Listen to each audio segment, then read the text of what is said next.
I am from beyond. Listen, and all you desire will be yours. Welcome to Spider-Dan and the Secret Balls. Prepare for Prattle.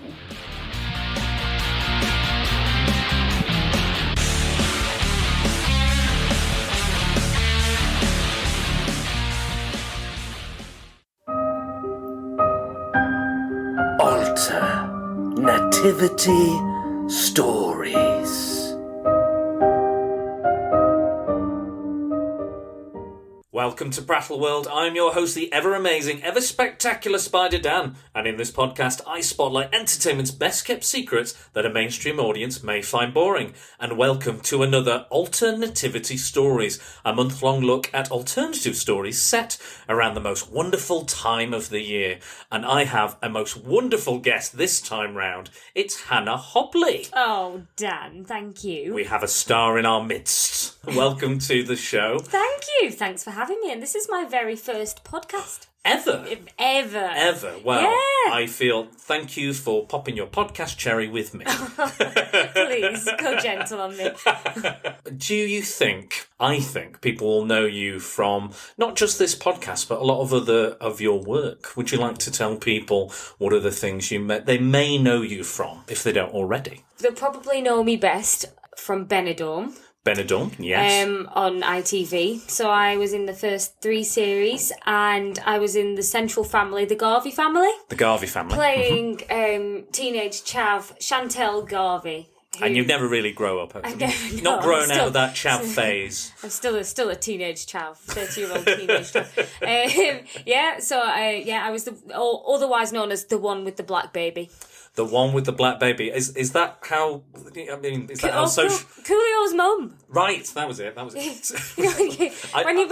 people say, Benidorm, which character were you? Like, Chantel. Who's Is it in the Garvey time? Oh, yeah, I know the Garveys. Yeah, the teenage... Oh, the one with the black baby. The one with the black baby. Coolio's mum. Yeah, that was me. So that's how they remembered you. I was like, that's probably not the coolest way to describe a character. Not the coolest. Coolio. But that name haunted me for years. Oh, Still does. Oh no. Well, I'm so happy to have you on, because I not only are you a star of screen, but you're also a star of stage, and we even shared the stage in Death Pie presents Westernized. Yes, so we did. We shared a few songs and a few scenes. That's it. To date, the best show that I have ever done. There you go. So we need to get on another one, we need to sort something out. Talk to that Mr. Nathan Smith get him writing some more incredible dialogue and stuff. Because I think if there was, I'm not really doing that much of the acting thing at the moment, but I think if I was to get back into it, it would probably be a Death by Pie show. It would have to be. It would have to be. I think it's the one. Usually Nathan gets the best out of me. I think, and we are very close. And I think we all work very well together. You are Death by Pie. Oh, stop started. it! No, not you just lads. me. Not you just lads, me. You, Scott, Nathan. At Andy, university, Andy, everybody, yeah, and Machine, James Beglin, everybody is involved. They're all the best people to work with. It's some days it's a bit hard, it's a bit difficult, and we have we came up with a lot of solutions to a lot of very strange problems. Doing a show in a car park in a trapeze. God, it's such good fun, isn't it? Yes, it was challenging. It was challenging. It was hard. It was fun. So rewarding. Working on the bar was probably the hardest bit for me. We basically had a live saloon where during the interval, it's a show set in the Wild West, and it was about the new frontier and stuff. And we had a saloon, and I was the saloon owner. So we built our saloon. Our saloon was actually a marquee, which we turned into. Yeah, Did I say trapeze? It's not a trapeze. It wasn't a trapeze. No, not a trapeze. But we erected. Great word. Yes. We erected this marquee ourselves. I mean, I was that excited. So. I don't think we anticipated just how difficult it would be to put this marquee up, because it was massive. But we turned it into a pop-up saloon and just ran it as a bar. So it was before the show and during the show, a little bit after.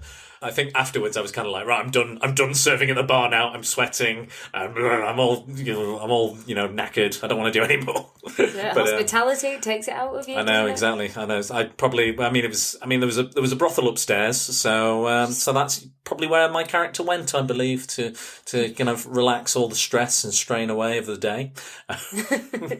But we had an absolute blast, and Hannah is consummate professional, fantastic, has an amazing voice, amazing singing voice. Like, it's absolutely incredible. Every time I hear it, I'm just like blown away by it. Such an amazing voice. This loud, powerful voice comes out of something so small, classically trained. There you go, and that's it. When you're small, you've got to have these big personalities just to be big personality and big voice. Otherwise, no one would hear me all the way down here. Oh no, they would. And by the way, I'm 4'10.5". Wow, is it? Yeah. So if you did see me on Benidorm, you'd never see my height because you can't see on TV, but. That's one thing that people comment on when... Was there lots of yellow pages? Loads of yellow pages. Although, have you seen the thickness of yellow pages now? I bet they're rubbish. They're really... I can't reach anything standing on a yellow page now. They're tiny. Give me 7. It's because it's a digital age. You just Google things now. Nobody, yellow page is going out of business. But I mean, you're not all also you've done stage, you've done screen, you've done all these kind of musicals and stuff. But then you've also worked with some really big names, haven't you? Like Dame Judi Dench. Dame Judi Dench. That's incredible. What? I've shared an intense scene with her, which is actually the only crying scene on television in my TV career, where I had to look her right in the eyes. I've gazed her deep in the eyes and I had to cry, and it was the best moment of my life. Were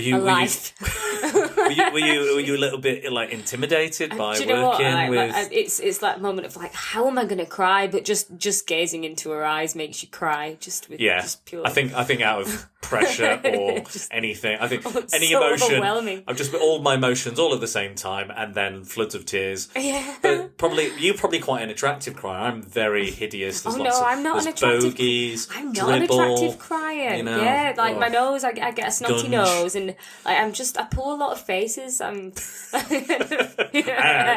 yearning away. We all like to think that a delicate tear will roll down our cheek, but actually my whole face just goes like, all over the show. Yeah, gurns.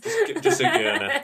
That's. I did all the gurning there for this. This is an audio presentation, so we were gurning. We were doing all the gurns then. So just so you know. But I talking about all this kind of music brings us on to. It's a nice sort of segue onto what we're going to talk about today. So we're going to talk about a film which is a zom-com. Zom-rom-com. It's not a rom. There's less rom. Not a rom. No, there's less rom, isn't there? Less rom. More zom-com musical? Zom-com musical. A Christmas zom-com musical. Yeah. That's a lot of genres being thrown together in one film. But the question is, does it work? It works. Yeah? It works. It works. It's the second time I've seen it. And the second time, like the first time, I was laughing and I loved it. But the second time, you're singing along to the songs. Yes. And the songs are in there. And it's like, oh, I really want to watch it again. It's the kind of film that will come out every Christmas now. Yes. And I've got it on DVD. You have. I've got it on DVD. And one of the best things is that it comes with the booklet. Yes, this DVD is by Second Sight. I think that's the DVD label or publisher or distributor. And they've done a really nice Blu-ray of a 2-disc. There's an extended cut, the theatrical cut, lots of little bits and pieces, and included is a little songbook. Yeah, and I've got that songbook in my hand right now. And it's like the old school days. We were saying earlier, when you buy a CD or a tape cassette, as it were, yes. back in the day, and you'd listen to the songs and you'd have the booklet in your hand and sing along. Well, I can do that now. I tend to mishear lyrics, so I always used to do that. I'm like, what are they saying there? I still do. I'm terrible for it. I was like, classic songs to this day. I'm like, is that what they say? Wait a second, is that Whoa, what they say? hang on a minute. Okay, that puts in a whole different different context. My first cassette, I think it was a 3-tape compilation. So I went all out for my first tape, and it was called Boys, Boys, Boys with a Z. And it was a compilation of boy bands. It was not. It was not gay porn. It was a compilation of boy bands. I'm sure some of the band members did eventually come out as gay. It was Boyzone. Was that the first album that you ever was just a compilation. It wasn't even an album, tape really. Cassette. Yeah, that was it. Singles and singles and singles by all the boys in all the bands in all the world. No wonder my dad thought I might be gay.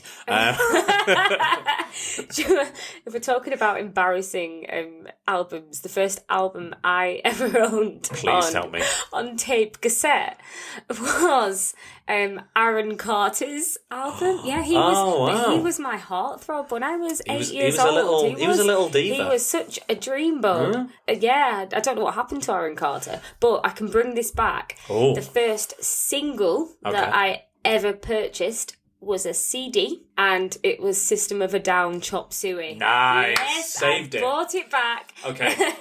I'm going to tell you my first CD. Go on. My first CD was Limp Bizkit, Yeah. Chocolate Starfish, and the hot dog flavoured water. Fantastic. Which our friend Lucy Jane Devane is a huge fan of. Is she? Strangely. Oh. We came back. We went to Alton Towers, and we came back, and she was like, "Put a CD on, whatever you want." And I was like, "What are you doing with this?" And like the first song is just like, it's just the F word over and over again. And I was like, and we were just singing and having a good laugh on the way home. And I remembered every single lyric as well. I was like, Lucy Jane Devane. She pulls out some surprises. She's a cracker. What's your favourite song in Anna and the Apocalypse? So let's talk about the plot first. Okay, okay. Let's not run away with it. Yeah, let's not run away. We will get to the songs, but let's talk about the general plot. So what is the plot, Hannah? How do we summarise this, would you say? Well, there's a zombie apocalypse in a small village in Scotland. I believe it's Scotland. Yeah. So it's basically high school students. Yeah. Just going to school just before the Christmas holidays. They've got all these studies going on, all the things there's a Christmas show well underway. Yes. Yeah. There's some film students doing kind of recording stuff. Got people deciding what they're going to do when they leave school, whether they're going to go to university, whether they're not going to go to university. Anna wants to go off travelling. She does, and her dad doesn't know. Orcs, mega orcs, and so you've got a headmaster in there who's very well. Actually, he's not headmaster just yet. He's about to become the headmaster. He's like the vice headmaster, I guess, or the deputy head. I'm thinking all these American terms. But yeah, he's about to become, and he's played by Paul Kay. Brilliant actor. Lovely. And he's fantastic in this. Like an arsehole of the highest calibre. Love to hate him, don't you? And he's spitting venom with every line as well. He plays it so well. It's fantastic. I'd like, if there's anybody I could see you working with in something, I'd love to work with him. Imagine, it'd be so good. I love his voice. Oh yeah, he kind of whispers, like you were saying before. He like whispers every line with this seething intensity. Spits it out, and he's like, Gah.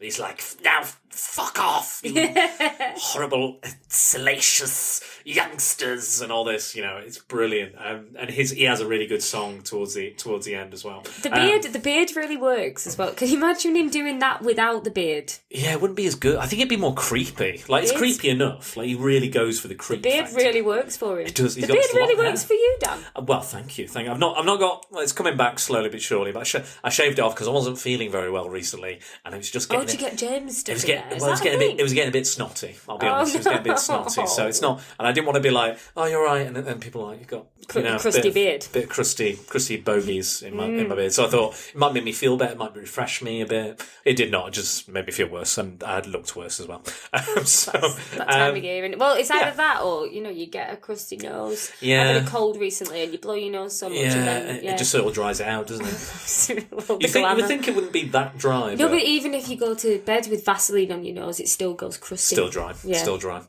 Anyway, so we basically the students are going about their business. Some of them are going home, some of them aren't going home for Christmas, some of the parents are away. There's various other issues kind of going on in their lives. We'll get into that very shortly. But they wake up one morning and they think everything's cool. And Anna opens her advent calendar. She's excited. She gets ready for school in record timing. She looks flawless. Her hair looks amazing. Better than me. It takes me about 20 minutes roughly. I mean, because she got late as well. I think because she looked like she was in a hurry, but left the house looking immaculate. I love that. I look like I'm dragged out of a hedge when I get up. I need at least 2 hours because I need time to wake up. Yeah. Well, people have their routine and they need to sometimes get moving. But for me, it's about 20 minutes and I'm out the door. But she's young, she's fresh, she's pretty, she's out the door, she's singing. It's a movie, so you wake up perfect, don't you? You wake up and you've got full face makeup on. But that's fantastic. But so let's talk about the songs, because I think that's the most unique part of this movie, because there's a lot of zombie stuff out there. But it's a musical. It is a musical, and I think it gives. Like I'm not a massive fan of musicals. I discovered this while, like Nathan said, you should really get out of your comfort zone. Like you watch all these cult films and stuff, and I went, okay, I'm going to watch a ton of musicals.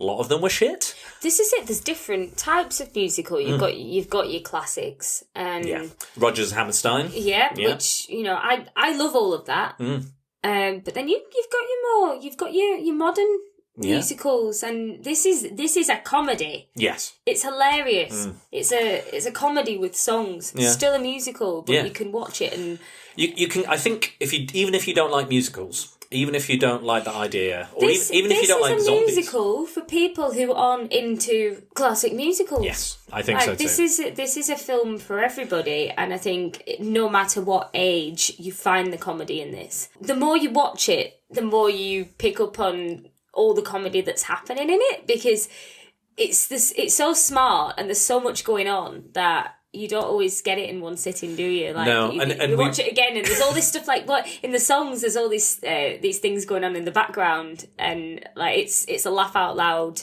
It's movie. Hilarious. It's really funny. Hilarious. It is really, really funny. And there's a lot, I think there's a Turning My Life Around, the song we were talking about, where she wakes up, she comes out and it's like oblivious to everything that's happening. And she's like, this is a great day. And it's kind of like, it's that always that, today's going to be great. It's like, oh, what a beautiful morning. It's that type of song. And everything is turning to shit around her. And there's flames going. There's a zombie eating a baby, which is hilarious. There's zombie Santas, there's people running in flames, hacking away, there's cars like just missing her, and she's just dancing down the street, happy as could be, with her great hair.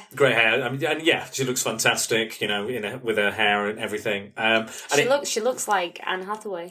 Yeah, there is a bit of that, and she was in Les Mis as well. She was in Les Mis. So she looks like Anne Hathaway, and I think that she's got a voice like Nicole Kidman. This is Ella Hunt, I believe. Yes, yeah. Ella Hunt, I believe her name is. I think she's fantastic in this film. She's got so much energy, and she's I think I was watching an interview with her, and she said that she gets a lot of kind of the typical kind of bolshy kind of teenage role.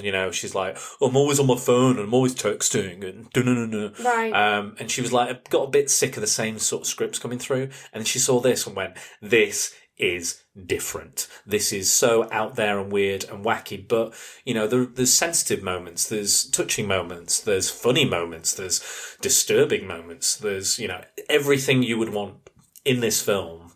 She covers, and she covers well. And she was only maybe 17, 18. She's a good actress. I think she's going to go somewhere. She's talented. She's got a really bright future, hasn't she? I think so too. I really hope that she kind of just skyrockets from here, because if this film shows even half of her talent, she's going to go somewhere. And didn't you say she's got an album coming out? Yes, I believe it may have come out this year. Oh, right, okay. So it might be available. I'm not sure. I'm not sure whether it's Ella Hunt, I believe, it would be under her name.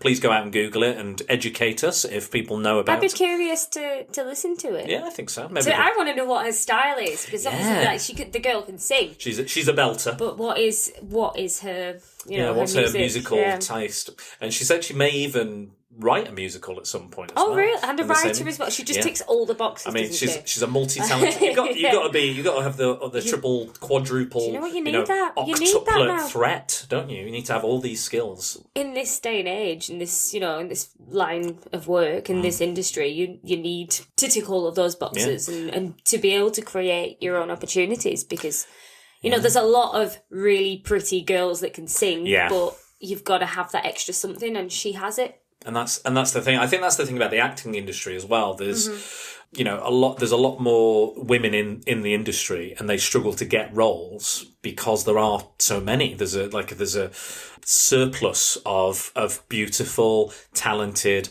actors out there, female actors, that sadly don't always get a look in, or don't always get the chance that they need. So you do. It's a sad state of affairs, but you do need to you're almost forced to bring something unique to the table, to be seen, or to be, taken out of that big bunch of potential actors for your project. What's gonna make you stand out? Exactly.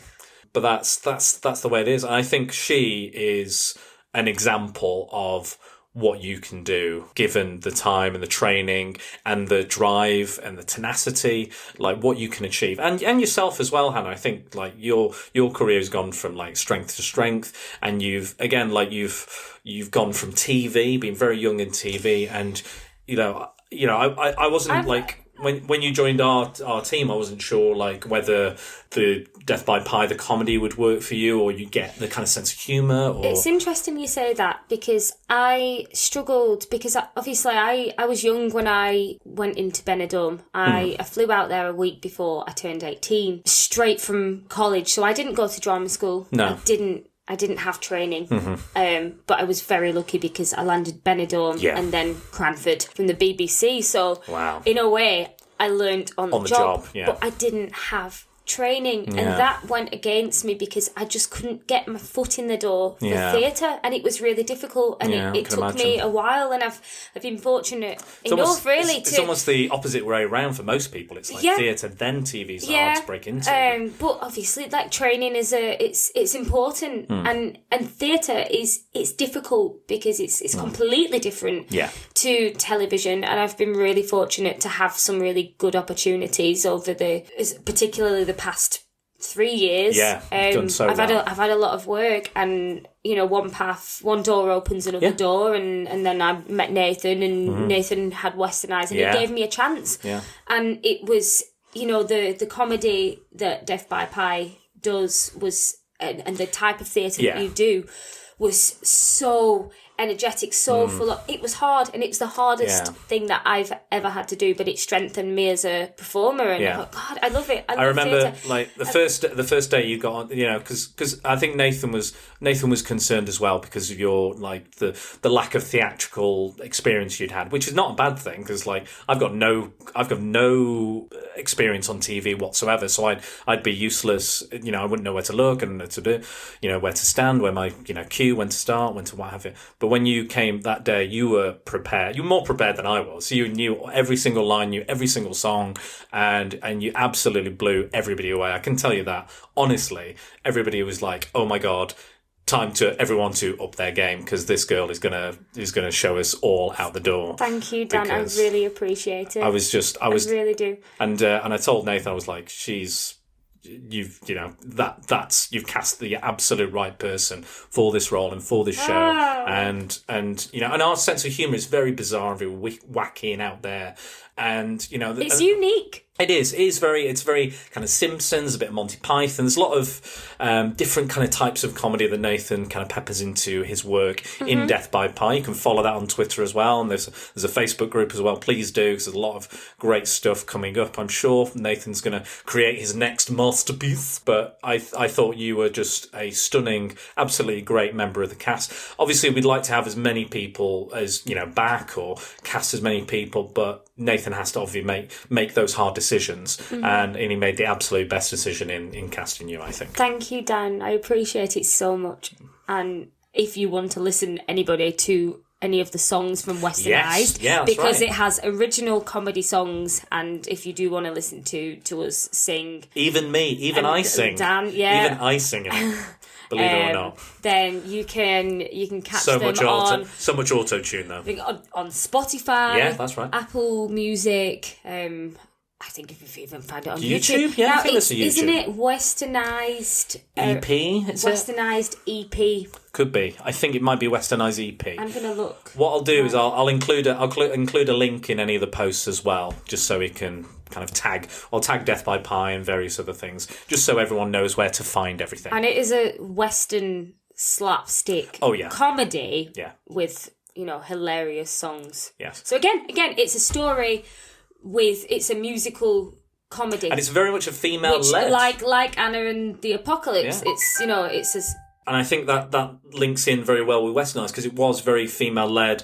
The females kind of led the show and led the comedy. Yeah, they did. Yeah, they did. And it was written like that. And the story was driven by those strong female performances like yourself in Westernized. And I think this is very much like, I would love to show this to lots of young like teenage girls. I think, because I think it would get them into music. I think it would get them into theatre. I think it would probably get them into like cult films as well, like zombie films. Yeah, because bit of fun. It kind of has elements. This will be a cult movie. It'll have a massive following. I think so.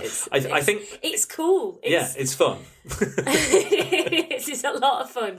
It only had kind of a limited release over here. I think it had a bigger release in the US, but over here it was very minimal. I'm really surprised. Yeah, and I think it's a real shame, because I think it would have done quite well. But again, I don't know what was out at the cinema at the time. I think maybe Star Wars was out and a few other things where this probably just got swept under the rug. I could be wrong, but didn't Fleabag get released and then it kind of hit big later on? Yeah, I think so, yeah. Because things like that, I mean, this film is released now. I don't think it had the hype that it deserved. More and more, like, it's just available on Now TV now to watch. Oh, is it? It's also on Sky. You can download it on Sky. It's on Sky, and I think more people will watch it. And it's one of these word of mouth things. Yeah. Like, this is a great film.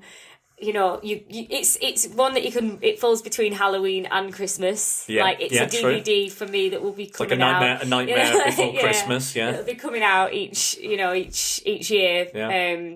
Like up there, because it is like each year we watch the Christmas films, don't we? We do. Like, this is one of my. Is this going to be a new special? This is one of my Christmas films now for life. For life. For life. And who can sell that? You can't. Hannah Hobley can't sell it better than I can. She sold it to me. I've sold it to her. It's an easy sell for anybody. It's fantastic. So do you want to talk about like some of the characters in it? So her best friend. Yes. What a brilliant character. She's fantastic. Lisa. Yeah. Lisa. Yeah. Played by Marley. Is it Marley Sue? Yeah, let's say Marley Sue. It's Marli. Yeah. Siu. Siu. Marley. Yes. Marley. Yeah. Great. Oh, great. fantastic. Like, so good at comedy, and that song that she sang was hilarious. I think it's called "It's That Time of Year." I believe you've got the songbook. I've got the songbook. You've got the songbook. Why don't you tell us? I can confirm that for you. You find it just a jiffy. Where is it? It's near it's one of the. I think it's somewhere in the middle. I think maybe. It's That Time of Year. Yeah, there it was. That's I was the right. one. I was right. Absolutely hilarious. It's kind of like, Santa Baby. That's it. They've taken that concept, haven't they? And they've obviously given it to a teenage girl, and the comedy is the fact that it's such a sexual song and performance, and she does it so well. Like the part where she's like rubbing the mic stand, and she's talking about she needs someone to unclog her chimney. Yeah. There's only one gift she wants to unwrap. You've got people in the audience just flinching and not knowing where to look, and then you've got the old man that's like clapping along with the front. He's like, and this is a lovely song. really enjoying it. Absolutely oblivious. It's her performance and the reactions and everything that kind of make that just absolutely brilliant. And you get the it's got a little bit of Mean Girls to it as well, like the kind of the Santa kind of show. And then the dancers coming in, they're like the scantily clad like male Chippendales. Yeah, the Chippendales. Like my school shows were never like that. I think mine sort of were. Almost. I went to a Catholic school. That'll be why. No scantily I was schooled. there. I was schooled in Blackpool, so there was. I don't think we had any Catholic schools. But they weren't allowed.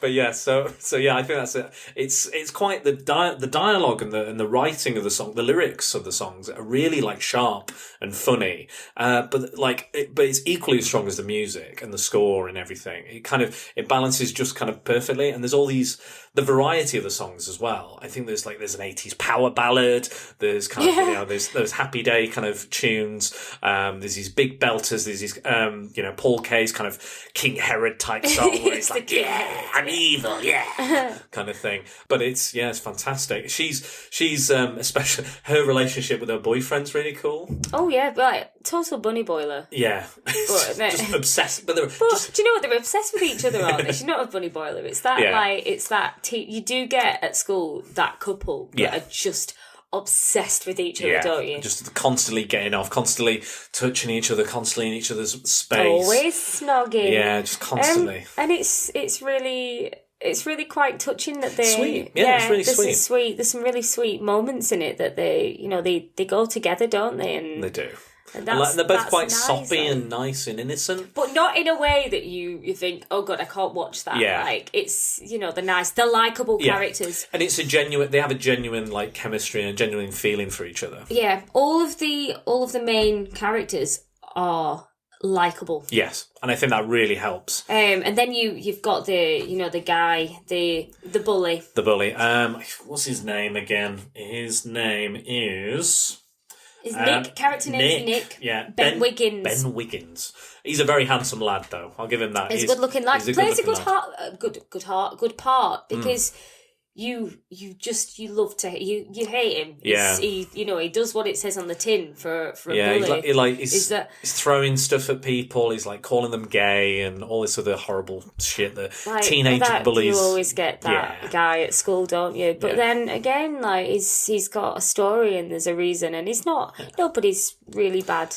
Deep down, there's obviously some trauma somewhere. And in the end, you kind of you warm to him, but you need the bad guy. You need He's not. I don't think he's the out and out bad guy, but he's somewhere in the between, isn't he? Somewhere in the middle. He's not particularly great, but he's also not particularly that nice either. But plays the part so well. Yeah. And he's got a good voice. He's got a really good voice. He's got a really good voice. Yeah. He's got a good falsetto, hasn't he? It's sexy. It's a sexy voice. That's quite a sexy song. I'm a little bit in love with him, I think.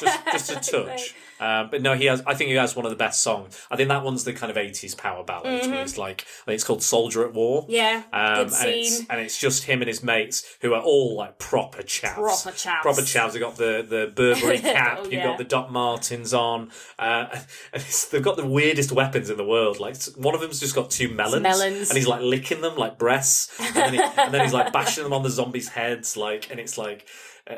she's on her knees, the zombie's on her knees, and he hits the melon, and the melon goes all over him. He's like, oh, very sexualized for some stupid reason. And then this other guy's just got a PlayStation controller on a cord, and he's just like winging it around like a flail or something. Yeah, he's just like hitting them with it, tying them up. It's fantastic, and it's a lot of fun. And this is the point where the main characters are like, oh, all right, here's the dickhead, and he sings his song. He's really cocky. That song sticks in my head. Yeah, it's one of the best ones.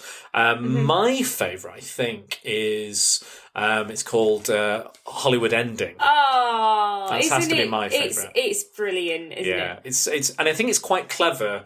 I don't want to spoil the end of the film, but I think it's quite clever that it kind of sets up that not everything in real life turns out to be like a Hollywood ending. It's not all resolved. Life, isn't it? The guys don't end up with the girls, and the guy, and it tells you this story within this like school cafeteria as well. It's this like, the dining hall. It's a lovely, like, you see all these like the dinner ladies like longing for this teacher. Yeah, I like that everybody in the scene gets involved, don't they? They're all up on the tables dancing, and it's a good moment. Really good song. Yeah, it's a really good song. And it's the one I've actually owned on iTunes myself because I found it very catchy. Very, very catchy. Brilliant. The songs are available on iTunes if you want to buy them. The whole album is. But yeah, that I quite like I think my favourite character in the whole thing, which he kind of has a little bit of a spotlight in that song, he's also got a great voice. And it's her best friend. I can't remember his name again. I'm rubbish with names today. Oh, his name is... Oh, so he plays John, but it's the actor is called Malcolm Cumming. Oh, John. Yeah. John. Yeah. He's like sad little puppy dog eyes. He loves her. Yeah. He really loves, and she doesn't realise that she really loves him until it's too late. Yeah. He's just what a lovely, lovely. I'm kind of glad that she kind of goes. There's a point in the film where he's like, maybe we'll go travelling together. Maybe we'll meet up, and she's like, no, we're just mates. No, it's only pal, friend zone. Yeah, but she does it in breaks for him. Yeah, I feel bad for him, but she does it in the best possible way. She's sensitive to his feelings. She's not like, right, you're disgusting, gross. John's the kind of guy that you're friends with at school, but then you end up marrying. Yeah, so you go through all the. Obviously, you can't because it was too late for John. Yeah. But spoilers. I don't think that these teenagers know what's good for them. No, well, you're the not teenagers supposed to when you're a teenager. Exactly. Are you? You're not supposed to. But, well, apparently when you're John is definite. Give it 10 years. Yeah, give it 10 years. I mean, he's a zombie now. Spoilers. So I probably if you're into that. If you're into necrophilia. I'm sure it's a thing. I don't want to delve into the internet that far. Quite. No, probably not. Me, Nathan, and Matt did go see a film called Necromantic. At one point. I've heard about this. Yeah, it was an interesting film. I probably don't want to see it again. Not one that you pull out each Christmas. The director was even there, and they were like, "Do you want to watch the film?" And he went, "Nah." So it kind of tells you something about the film. But yeah, he's lovely. He's self-sacrificing. He's positive. He's a bit clumsy. He's like eating this donut at the start, and it's going everywhere. He brings so much heart to this film. He does, yeah. He's just he's a welcome addition. Like I think the cast of characters is just like it's diverse enough that you kind of like you've seen these people before. Yeah. Like they're all relatable characters, yes. aren't they? And that's the best thing about I think when I warm to films, I need to relate to those characters. Yeah, I think characters are characters are the most important thing in a film, and those character moments. The plot, because it's okay, it moves the story along, but for me, it's all about it's the characters you stay for. And I think same with like a job. If you go into a rubbish job, you stay for the people. You don't stay for necessarily the job itself. You stay for the fun. But yeah, no, it's really, really cool. I would like to mention one of the writers actually of this film. I'm just going to bring his details up. So Ryan Mchenry, so he wrote and directed a short which this film is based on called Zombie Musical. I'd really like to watch that. Which is included in the DVD. Oh, is it? There you go. Brilliant. Now, Dan bought me the DVD as a belated birthday present, and I'm over the moon because obviously I've got my song booklet, and it's got another DVD which has got the extended cut, the extended cut, which I love the extended versions of. Yeah. It's always interesting to see what was cut out. Yeah, why did they cut it out? Often quite like, what? That was brilliant. Yeah, exactly. But, I've had that. Yeah, that's awesome. I can't wait to watch it. Yes. So Ryan, sadly, Ryan kind of co-wrote the film, but sadly Ryan passed away before the film was completed. Bloody hell. Yeah, it's a bit sad, really. You might actually know him from kind of like a Vine or a meme he was quite famous for as well. He worked on quite a few productions, but do you remember Ryan Gosling Won't Eat His Cereal? Yeah. He created that. Did he really? That was his thing. Very Bloody popular kind hell. of meme, video, YouTube, Vine. He's left a good legacy. I know, like it's a heck of a film and a heck of a Vine meme because everyone knows that. Everyone knows that bloody Vine. Yes, it's everywhere. So, and I think that his friends got together.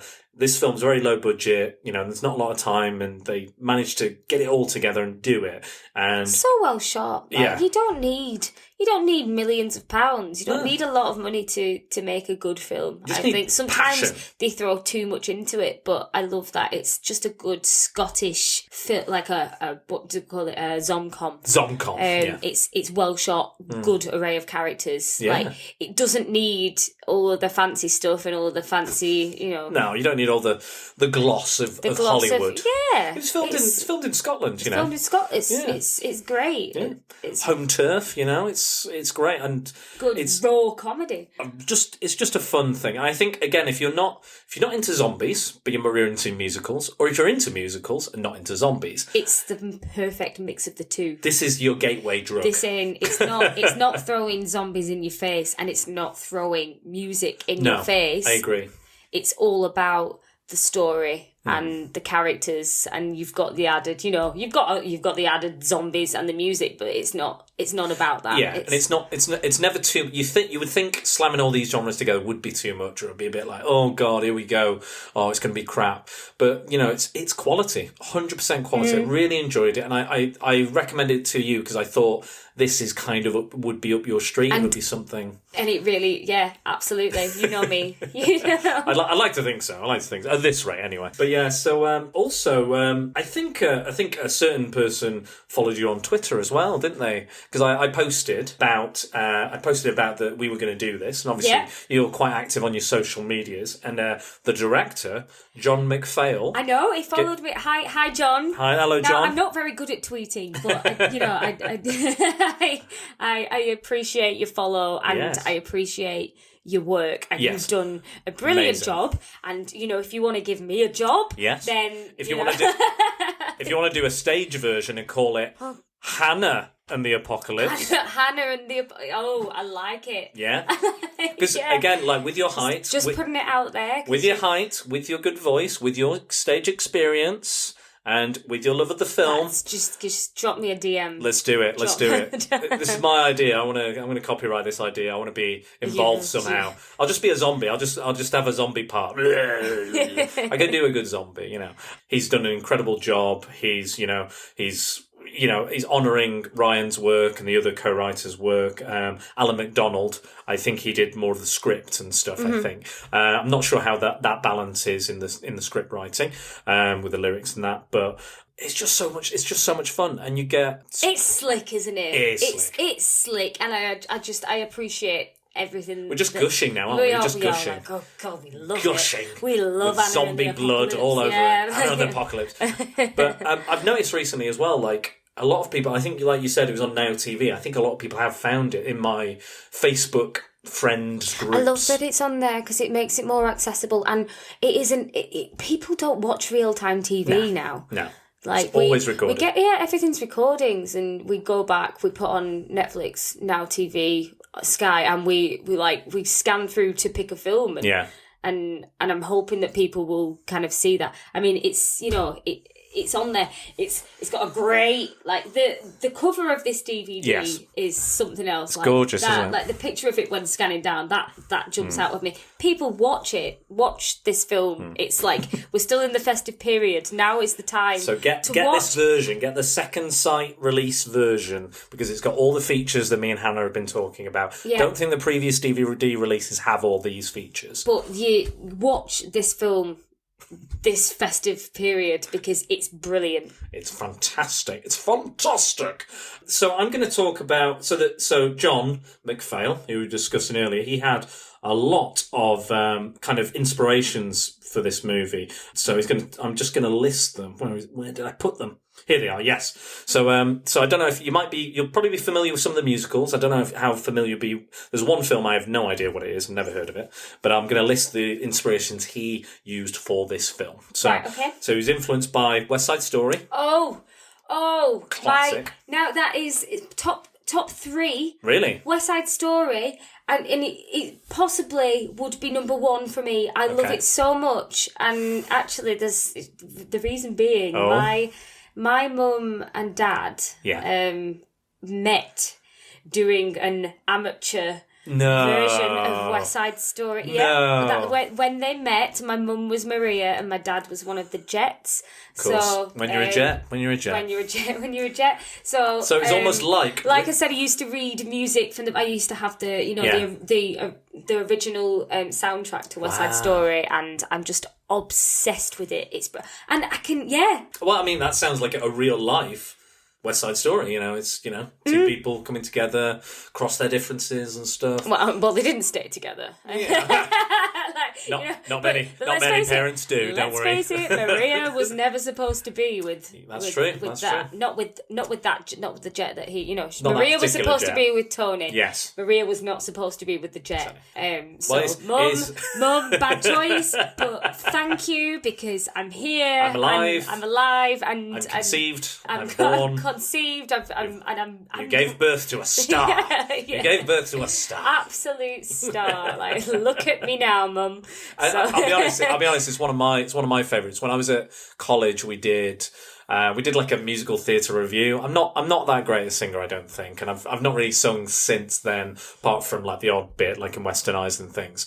So I've kind of lost touch with that kind of ability. I never really had it, to be. I was quite lucky because we had a singing teacher, and she said after college I'm going to do free lessons. Come and get them. Lovely. And I was like, amazing. And then she went, if you want more lessons, you have to pay. And I went, fair enough. Singing lessons are expensive, so I absolutely blitz those free lessons. I'm from Blackpool, it comes with the territory. North, exactly. Don't worry, it's in my blood too. Exactly. So I absolutely, and it was I think it was Kate Gaviner. I think I want to say her name was. She was fantastic, really helpful. I did songs. I did a song from Les Mis. I did a song. Never seen Les Mis. I did a song from it. My favourite bit was Fagin. I played Fagin. Oh, you would be a phenomenal Fagin. I think I'd still make a good Fagin. There's still time for you to play a Fagin. Yeah, true. I'm not dead yet. I'd love to see you a Fagin. That's a good yeah, it was. They were just like, it's all about the character, and I was like, all right, you're going to get as much character as I can put into this. You don't get more character than Dan Brazier. As Fagin. Yes, I'm a lot of character. Too much sometimes, people say. Phenomenal actor. Now we're just gushing about each other. Stop! No, stop you hang all up. the gushing. No, you hang up. Stop it! No. Anyway, back to musicals. Yeah, back to these. So the next is the Rocky Horror Picture Show. Oh yeah, brilliant! I've not seen it on stage yet. I was only talking about this the other day. Yeah. Like as soon as it comes around again, I'm there. You're gonna go see it. Dressing up, yeah. You're gonna do the whole thing. I'm gonna do the whole thing. I've literally never seen the thing. Never seen the film. Have you not? Never. Right, okay. Movie night. Movie night. Sure. Because I was gonna do the first ever episode of this podcast, but I felt that it wasn't very because I wanted to keep the kind of cult thing going. Yeah. And I felt that Rocky Horror is a bit more mainstream now than it's. The fan base, it started off as a cult hit and it's just become this. But watch it and you'll understand why. And I think so. I watched, in fact, I'm so edgy. You are so edgy. That I watched the sequel, Shock Treatment. So you watched the sequel to Rocky Horror. But you've not watched the original. But it's not really a sequel, but it is. You rebel. I know, right? You're a nonconformist, is what you are. Nonconformist. So nonconformist. And right, this isn't a musical inspiration, but he chose the Breakfast Club as an inspiration as well. Oh, brilliant film. Fantastic. Absolutely fantastic. What else we've got? We've got Buffy the Vampire Slayer with Once More with Feeling. Never watched Buffy. Oh, really? Yeah, never watched Buffy. Right, well, you're shaming the whole world. I feel like I feel like I've kind of gotten a little bit too old to watch it now. I never was on board with it. I don't know why. I think you'd dig it. I think you'd really dig it. Maybe I'll just have a Buffy binge. Buffy binge. On that would that be more northern? Buffy binge. Maybe I'll just have a Buffy binge. On that note, I'm just going to take a little break, but we will be right back. Raise the curtain, hit the light, strike up the band for the final night. And if it is my time to go, I won't waste a moment, I know. I'll give them one hell of a show. One hell of a show.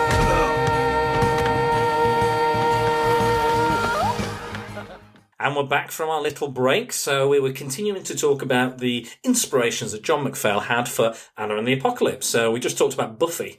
Now these are the nods to the zombie films. So I don't know if are you familiar with zombie films? Have you seen many or? Shaun of the Dead. Shaun of the Dead is the main one. Everyone's seen Shaun of the Dead, haven't they? But yeah. I haven't seen. Oh yeah, The Walking Dead. The Walking Dead. The Walking TV Dead. show. Yeah, that's very popular. The Walking Dead, and I think how many seasons did they do of that? They're still doing them. And they're doing spin-off movies, and they've got another spin-off show called Fear the Walking Dead. Yeah. Oh yeah, and I did watch the first season of Fear the Walking Dead, which was brilliant. I'll probably go back to The Walking Dead Yeah. at some point, because I did about 6 series. I did the first series and then I stopped because I heard the second series was very bad. Yeah, but it picks back up again. Yeah, so that's yeah, what I appreciate zombie. Nathan actually got me the first volume of the Walking Dead comic a few years ago as well. Did he? Yeah, he did. Lovely little gift, and Maybe one I'll I just really have enjoyed. a zombie season now. Zombie seasons, yeah. Maybe Well, now's the time to go back to The Walking Dead. Well, these are recommendations right here. So, Right, okay, hit me. So, the Night of the Living Dead, probably Right. one of the most famous kind of zombie films out there. First kind of modern zombie film, where it was kind of not based in kind of voodoo or like African culture. It was more like asteroid turns people into zombies, so they come back from the dead. It's kind of like that. What's quite interesting about that's this, so Night of the Living Dead and Dawn of the Dead, they're both by George A. Romero, and what he would say, he would make a zombie film, but he would have something to say. So Night of the Living Dead was basically one of the first films with a lead character that was a black man. It was very rare that you'd see that this was in the like early 60s or late 60s, so it was very rare you would see that, and it's and the spoilers, at the end, he makes it out alive, and there's a team going around killing zombies, and they see him, and they shoot him dead. Which is, obviously, they're talking about, civil rights and, everything going on at that time in the world. So that's their kind of... And a lot of the other characters don't trust him because he's black and various other things. God, you just couldn't do that. No, exactly. But it was it was quite groundbreaking. It was kind of an underground film, and I think that's why, and again, another low budget thing, and that's why it got done. And it's not that violent, but there is, like, for the 60s, it's still quite gruesome. But it's black and white. I love it. There's a really good remake as well. I do like black and white films. There you go. I love old films. I'm a big fan of Casablanca. Oh, I saw it and I just... Wonderful. It's gorgeous. I remember seeing it. I was like, I know all the lines, I know all this stuff, but I'm going to watch it anyway. And I still absolutely adored it. That's probably one of my favourites. One for the DVD collection. It is, certainly. One for the DVD. We still collect DVDs. We like the physical. We like the physical. Yeah, like a bit digital copy. here and there. A little digital here and there, but I do like a good physical copy. Because who knows when these streaming services might go down one day. Yeah, and we're sorted for a rainy day. Exactly. So Dawn of the Dead Providing we have power.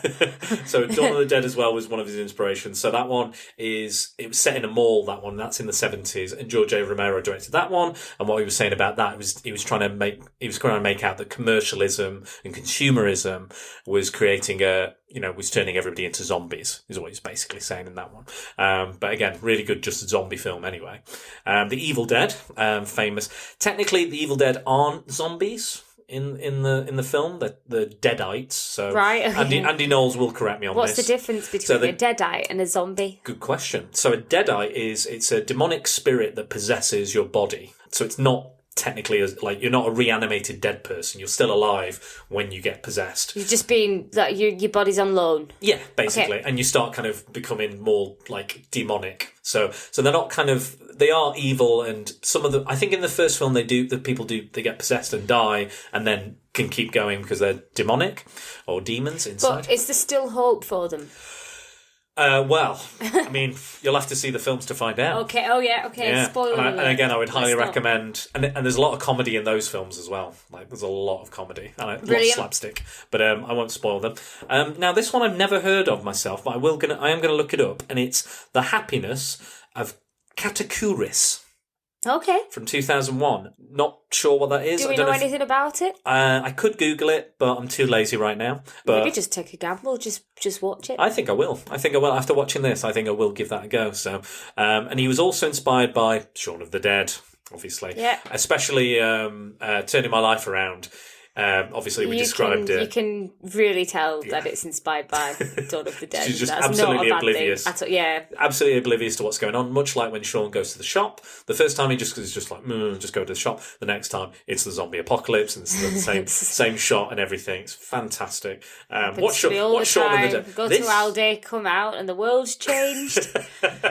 That's every time I go shopping. That's like that. I go do my Sunday shopping, and I come out, and the elections happened. And I'm like, well, what's happened to the world? Go into Aldi, The apocalypse did happen. Go in at 3:30, come out and it's pitch black.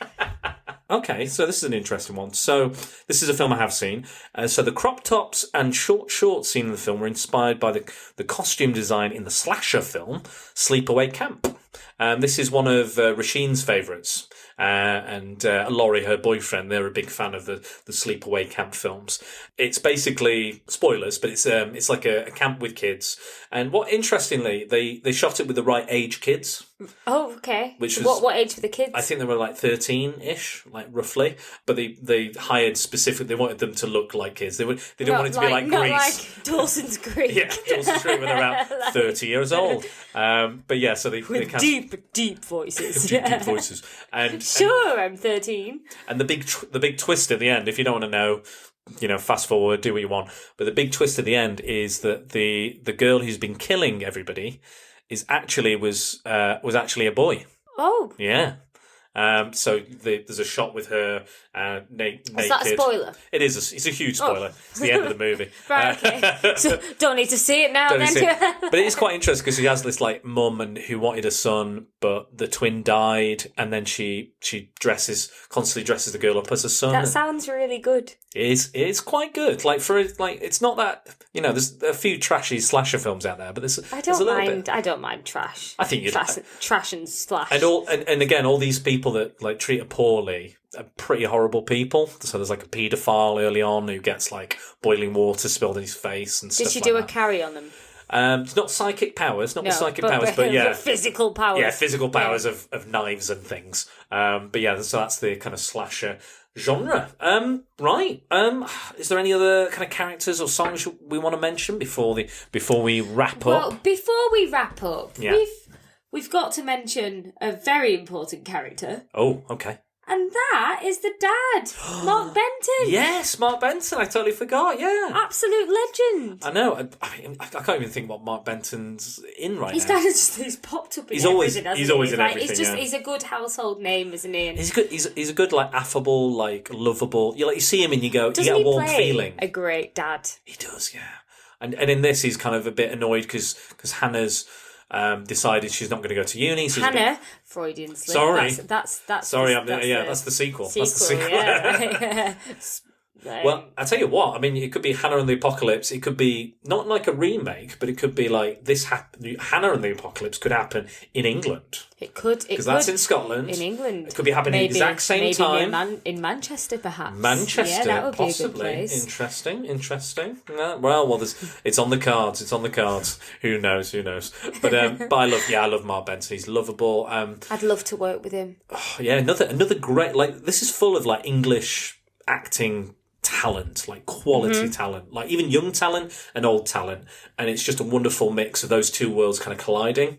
And he just seems like a nice bloke. Like you want. He does seem like a good give him guy, a hug doesn't he? Like and have a pint with him. I would, yeah. I'd invite him round for dinner. And I bet he's got some really good stories. I bet he's a very positive. I like to think he's a very positive guy as well because he's got that energy about him. That he's like a big teddy bear a little bit. Yeah. I'm sure. Like I want to get warm and friendly. I'd like to give him a hug too. Yeah. I don't want to get on the wrong side of him either. But I think he's a talent, and obviously he's been around for a while, and he's done his rounds, and he's still. He'll continue to do the rounds. Like his career. He's not going anywhere. Oh, he's not going anywhere. Maybe I will get to work with him at some point. Fingers crossed. Me too. Who knows? But he reminds me a little bit of like a Jim Broadbent. Yeah. Who's like he's a very nice guy, and you always see him, and you're always like, oh yeah, it's him. I like him. Like I saw Jim Broadbent recently in the well, not recently. He recorded it back in the 80s or early 90s, a Crying Game, and he plays this barman, and it's a very small role, but he gives a lot. He gives so much to this very tiny role. No small parts. Mark Benton is one of those actors that you Google and then you realise that he's been in absolutely everything. It's like, well, what do I know him from? But it's not one particular thing. He's been in absolutely everything and a lot of programmes that you... There we go. Any British quality comedy or talent. It's all good. It's all good. We also didn't mention Sarah Swire as playing the American character, Steph North, who she gets called Annie Lennox because she has the bleach blonde hair. Looks good. She suits that. She's a lovely character. And it's quite cool that she's she's trying to create this. She writes a school newspaper, and she's trying to fight for the little man. There's like all these homeless people that are dying in at Christmas in the cold, and she's like, I want to write about this. And Paul Kaye's character. We need more people like her. Yeah, as exactly. well, don't we? Well, yeah, exactly. And she kind of fights against it, and then he goes, no, not in my school paper. So then she decides to get the boyfriend of what's her name again? Lisa or Marley Sue. She says, let's team up and we can make a film, because you need to make a film for your project. Because he was like, his teacher's like, you need to have something real in your film. You need something that's about you. Like, how do you see the world? How would you like to see the world? He was like, more robots. And they're like, right, okay. So they kind of team up and they try and film. And that's why they kind of end up in this bowling alley at the end, like they're hiding from the zombies. I know we've kind of talked around this film, but I kind of don't want to spoil too much as well, because I really do want people to watch it and like genuinely enjoy it. Again, it's on Sky. It's on Now TV. We've hyped it up. We have hyped. We have super really hyped it up. Really hyped it up. And what I quite like as well about her character is she's a lesbian in it, but it's very much like, it's like we're representing lesbians, but it's not all about that. It's not like that doesn't define who she is. Exactly, that's not her character. That's just part of who she is. It's a small segment. She goes, "Oh, my girlfriend's not going to make it this Christmas." It's just a throw-in, it's not a throwaway like, line. And I'm then the token lesbian in there. Yeah, it's not like I've got a huge wide on or something, like constantly all this sort of like obvious lesbian stuff or jokes about being it. There's no jokes in like against detriment to lesbians, or no jokes about being a lesbian towards that character. I think that's really good representation of a gay character in this kind of day and age. And she's a badass, she's like, she's good actress. I'm looking forward to seeing what else she's gonna be in. In fact, she even choreographed most of the scenes. Did she really? Yeah. So she's all the stuff that's going on, and the choreography, like, again, they had very low money, like low budget, and they were basically all the choreography was done like 10 minutes before. Wow. Which I think is incredible, because it's so well done. It's so well acted. You've got all the zombies going on. You've got the miming to the... Obviously, they can't sing it live. It's not Les Mis, but they're miming to the songs they've sung previously, and still like whacking away at zombies, stabbing, getting sprayed with blood, all this stuff going on. The singing, the swinging and dancing, all this, there's a big like star that swings towards the end, all this kind of big set pieces. And it's incredible that you can do that in, one take or a few takes, or 3, however many that took. And the fact they only did it with 10 minutes like prior, I'd be useless. I'd be like 10 minutes. Oh, I've forgotten everything. I'll run into the exploding car when I cut. Stop, Dan's ruined it again. Let's start again. Forgot my line. You didn't have any lines. Oh, but I'm sorry. You ran the opposite way down. The camera's this way. You looked directly into the lens this time. Oh God. It's just rehearsals. No, this is the day we're filming. Oh God.